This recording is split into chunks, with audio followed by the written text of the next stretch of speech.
Shalom,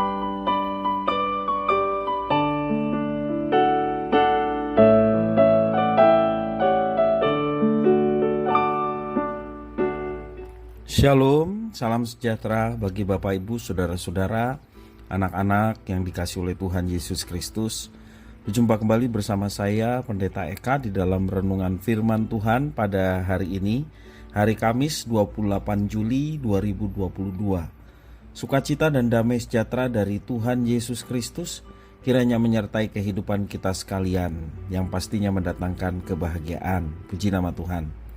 Sampai pada pembacaan firman Tuhan hari ini, Amsal yang ke-27. Kiranya firman Tuhan yang kita baca sungguh memberkati kita sekalian. Baik, sebelum kita akan merenungkan bagian firman Tuhan hari ini, kita minta pimpinan Tuhan.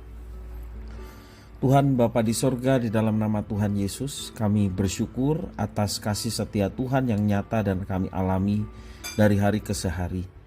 Kami mau terus dekat dengan Tuhan. Kami mau terus mengisi hati dan pikiran kami dengan kebenaran firman Tuhan. Engkau yang menolong kami untuk dapat memahaminya. Lebih dari semua itu, Engkau juga yang menuntun kami supaya firman Tuhan yang kami baca renungkan dapat terlaksana, tergenapi dalam hidup kami. Terima kasih Bapa, inilah diri kami sedia untuk belajar firman Tuhan. Demi nama Tuhan Yesus kami berdoa. Haleluya.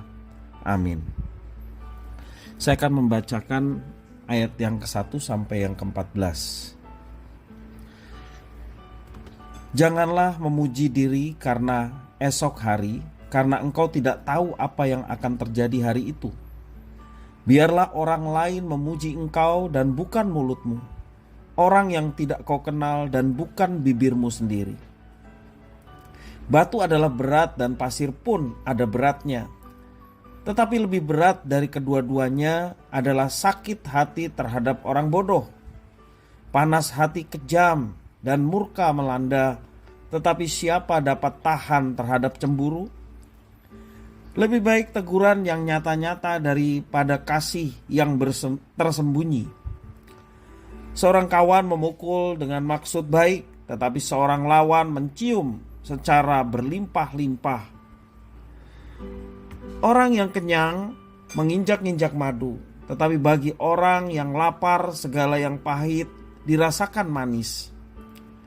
Seperti burung yang lari dari sarangnya, demikianlah orang yang lari dari kediamannya.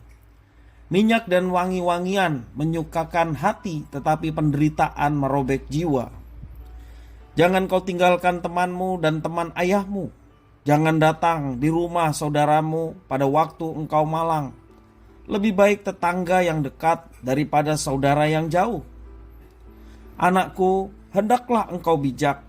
Sukakanlah hatiku supaya aku dapat menjawab orang yang mencela aku. Kalau orang bijak melihat malapetaka, bersembunyilah ia. Tetapi orang yang tidak berpengalaman berjalan terus lalu kena celaka. Ambillah pakaian orang yang menanggung orang lain dan tahanlah dia sebagai sandera ganti orang asing. Siapa pagi-pagi sekali memberi selamat dengan suara nyaring, hal itu akan dianggap sebagai kutuk baginya.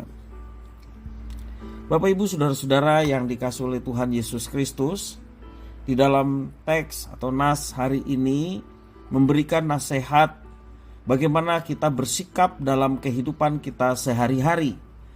Yang pertama, kita jangan bersikap sombong berkenaan dengan hari esok. Karena kita tidak tahu apa yang akan terjadi. Begitu pula jangan menyombongkan diri tentang kehebatan sendiri dan biarlah orang lain yang memuji. Itu di dalam ayat 1 dan yang kedua. Kemudian yang kedua, nas ini mengajarkan kita berhati-hati tentang perasaan kita, terutama perasaan negatif. Sakit hati manusia merupakan sesuatu yang terasa berat, terutama sakit hati yang ditimbulkan orang bodoh. Ayat yang ketiga. Perasaan negatif lain yang sangat berat adalah perasaan cemburu. Bahkan lebih parah dari panas hati adalah murka di dalam ayat yang keempat. Sebelumnya kita pernah membaca Amsal pasal 14 ayat yang ke-30, bunyinya, Hati yang tenang menyegarkan tubuh, tetapi iri hati membusukkan tulang.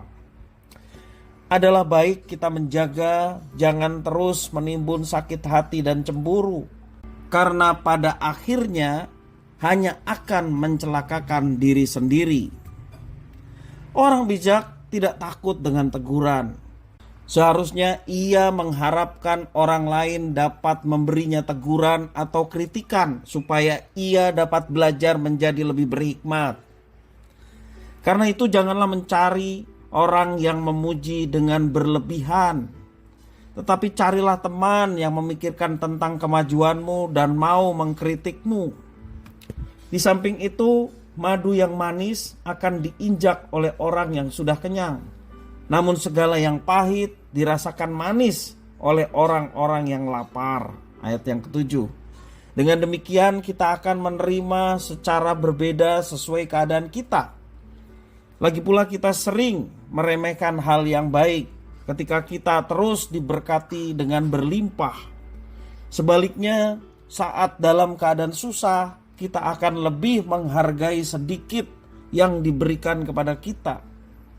Di dalam nas hari ini juga mengajarkan kepada kita, jangan kita sembarangan memberikan jaminan bagi orang asing jika tidak ingin merasakan akibat buruknya. Di dalam ayat yang ke-13 mengatakan demikian. Kita perlu berhikmat. Berhikmat dalam berbuat baik, supaya tidak mencelakakan diri sendiri. Demikian pula dengan memberi selamat. Jika tidak dilakukan dengan hikmat, dapat menjadi sesuatu yang buruk. Untuk itu, kita semua perlu belajar mengatakan segala sesuatu dengan tepat dan pada waktu yang tepat. Dalam ayat yang ke-14 mengatakan demikian.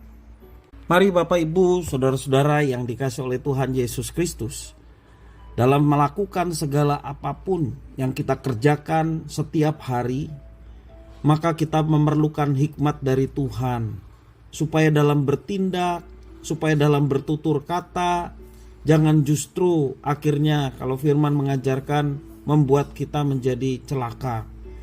Tetapi biarlah setiap tutur kata, setiap tingkah laku yang kita kerjakan setiap harinya berdasarkan hikmat dan pimpinan Tuhan.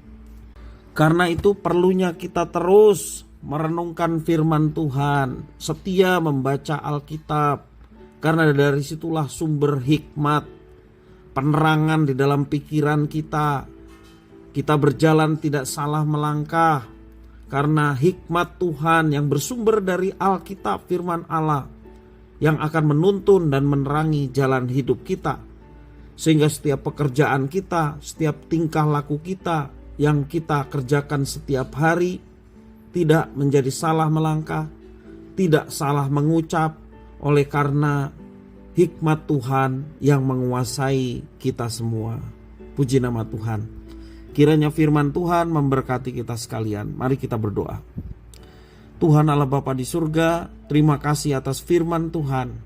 Mampukan kami menjadi pribadi-pribadi yang senantiasa haus akan kebenaran firman Tuhan, sehingga hidup kami dipenuhi oleh hikmat Tuhan. Dan ketika kami bertutur kata, ketika kami mengerjakan sesuatu, ketika kami berhubungan dengan orang lain, hikmat Tuhan yang menerangi hati dan pikiran kami, sehingga kami tidak salah mengucap, tidak salah bertindak, karena Tuhan memimpin dan menyertai hidup kami.